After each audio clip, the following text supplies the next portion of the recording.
أهلا بيكم. النهاردة هنشوف ازاي نعمل البامبكن او القرع العسلي اللي دلوقتي مشهور قوي في الديكور، بيحطوه على الترابيزات، بيحطوه على الصوفة او الكنبة.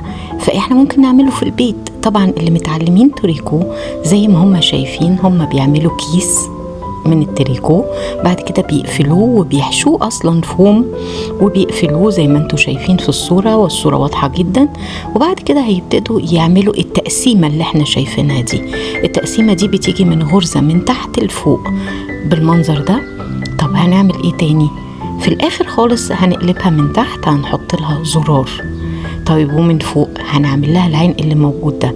ممكن العين ده يكون حاجة خشب عندنا، يكون حاجة بلاستيك لون بني، اي حاجة، حاجة قماش بنلفها. شوفوا انتم ممكن تعملوا العين ده ازاي. في الاخر الشكل النهائي اللي هو لايك وسبسكرايب.